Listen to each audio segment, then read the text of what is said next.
Olá pessoal, tudo bom? Hoje eu vim aqui conversar com uma coisinha com vocês de algo que eu tenho observado, assim, tanto em vivências pessoais quanto na vivência profissional de consultório, de algumas ideias pré-concebidas que a gente tem em relação ao processo de luto e que acaba atrapalhando a gente a vivenciar o nosso próprio processo de luto, né? O luto, ele é um assunto muito tabu ainda na nossa sociedade. A gente tem muita dificuldade de falar sobre morte, de falar sobre fim, de falar sobre perdas. E existem muitas ideias de senso comum envolvidas com o luto.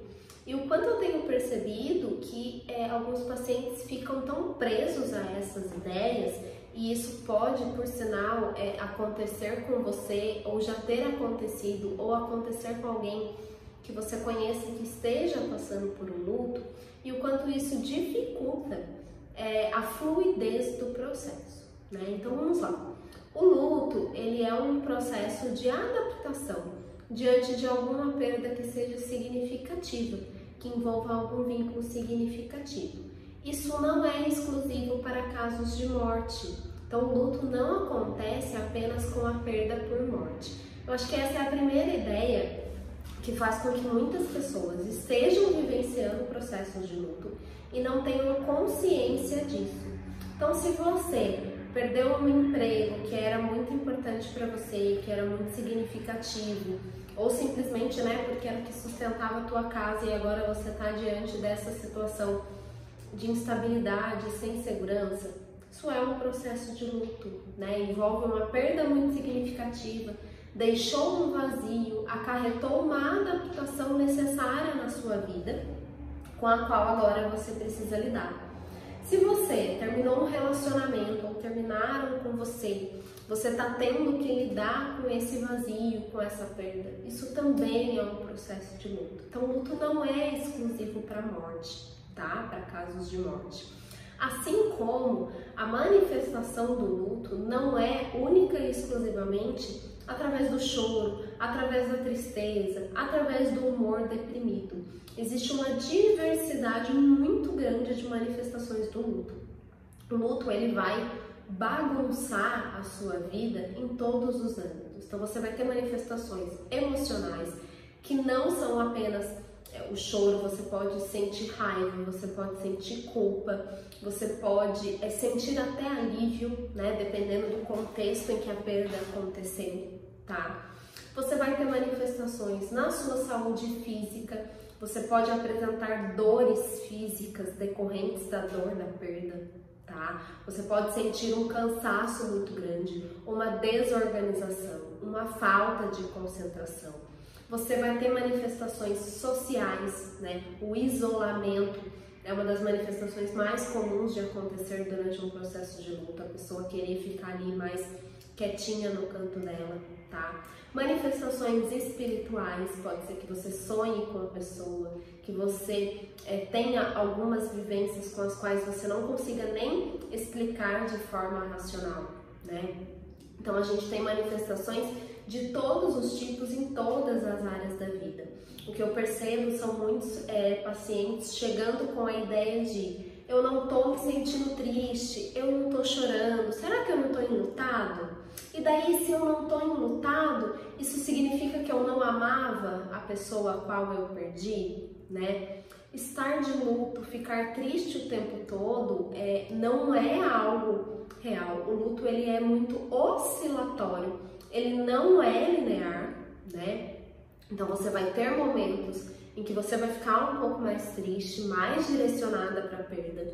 Em alguns outros momentos você vai estar um pouco mais voltada a reconstruir a sua vida e conseguir reconstruir a sua vida, mesmo que pouco a pouco, mesmo que em pequenos passos, E estar ali o tempo todo triste não é uma prova de amor, Então a gente tem outras duas ideias que podem estar atrapalhando o seu processo de luto fluir de uma forma um pouco mais leve e natural para você. A primeira é de que é só tristeza, né? E de que você então não estaria enlutado se manifestasse outras coisas. Isso não é verdade. E também essa ideia de que a gente cria um vínculo com a pessoa perdida, seja por morte, seja por rompimento de relação, de que a gente cria uma certa lealdade diante daquele vínculo com aquela pessoa e você se sente na obrigação de ficar triste, de se colocar em um papel, um estereótipo, né, que a nossa sociedade tem de quem é a pessoa enlutada. É a pessoa que não pode rir, é a pessoa que não pode se divertir, é a pessoa que não pode ir no aniversário algumas semanas depois, que não pode pensar em doar as coisas da outra pessoa, né? Esse estereótipo é uma regra social que acaba atrapalhando muito a pessoa. Ela se sente na obrigação de desempenhar esse papel, de se colocar neste lugar como prova de amor à pessoa perdida, né? Importante a gente ter essa noção de que uma coisa não tem nada a ver com a outra, né? A ideia do luto não é de que você vai ter que romper a relação com a pessoa perdida. Vamos pensar agora num caso específico de morte, tá? Se você perde alguém muito importante para você venha a falecer, é comum, pode ser que aconteça, que você se sinta na obrigação aí de ser a pessoa enlutada, triste, para provar que você amou essa pessoa, que você ama essa pessoa. O medo do enlutado é de que ele vai esquecer a pessoa falecida, de que ele vai, ao reconstruir a sua vida, perder esse laço. Por quê? Lá na primeira definição de luto que a gente tem, lá em Freud, ele falou que era a quebra de um vínculo. Hoje a gente não fala mais nesse sentido. A gente fala o quê? Que durante o processo de luto, você vai transformar o vínculo que você tinha com a pessoa perdida. Então, aquela pessoa já não estará mais na sua vida concretamente, mas ela vai ter você vai passar por um processo de ressignificação, né? Dando um outro símbolo, dando um outro lugar para ela na sua vida. Então, não é porque você vai reconstruir a sua vida que você vai estar largando essa pessoa perdida. Faz sentido isso para vocês? Né? Da gente dar um outro lugar, né? O que a gente chama de vínculo contínuo, de você ressignificar. É muito comum a gente escutar do enlutado que ele fala que se fulano estivesse aqui, ele falaria isso para mim.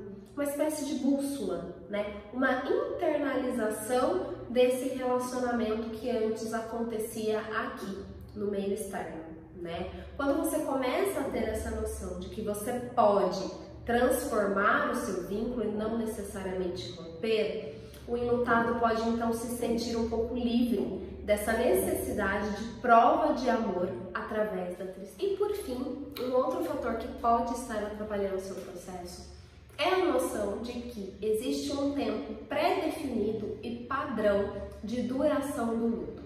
O luto ele não funciona no tempo cronológico. Depois de 1 ano você deve estar assim, depois de 2 anos você deve estar assim. Isso já é também um conceito e uma visão já ultrapassado, né? A gente já tem estudos e observações o suficientes para comprovar de que o luto acontece muito num tempo muito mais interno do enlutado e o tempo de acontecimento aí desse processo, quanto como esse processo vai acontecer, ele é influenciado por muitas questões, muitos fatores que se referem ao enlutado, ao falecido, à pessoa perdida, à relação que era estabelecida, contexto social, cultural, familiar, crenças religiosas, etc, etc, etc. É muito fator para que a gente consiga ter uma receita padronizada, um modo único de se enlutar, né? E muitas vezes a gente vê o enlutado preso a essas regras sociais, a esses preconceitos e preconceitos que a gente tem dentro do conceito de luto, né? Cada luto é único, cada luto é uma vivência muito particular e muito individual. Embora o luto seja um fenômeno coletivo, no sentido de que todos nós passamos, passaremos, estamos passando, passaremos de novo, enfim, é algo comum à existência humana de alguma forma, ele é ao mesmo tempo muito singular e muito particular. Viva o seu processo, no seu tempo, no seu modo e no seu passo, né? Não se preocupe, não se compare, né? Não compare o seu luto com o de fulano, não aceite regras de pessoas ali que não sabem o que está acontecendo, né? Viva o teu processo. E se tiver muito difícil de viver isso sozinho, procure uma ajuda profissional. Tem muito profissional capacitado que estuda essa questão, essa demanda do luto, o bastante para conseguir ajudar as pessoas a realmente passarem por esse processo, tá? Você não precisa passar por isso sozinho.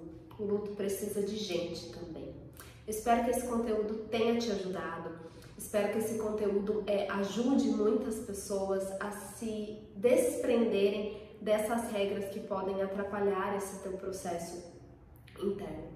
Se você gostou, deixa um like, deixa um comentário aqui para eu saber que esse conteúdo te ajudou. Se você sabe alguém que possa se beneficiar desse conteúdo aqui que eu trouxe, manda esse vídeo para ela, compartilha. Isso também é uma forma de ajudar alguém que esteja passando por esse momento difícil, tá certo? Muito bom te ter por aqui. Até o próximo vídeo.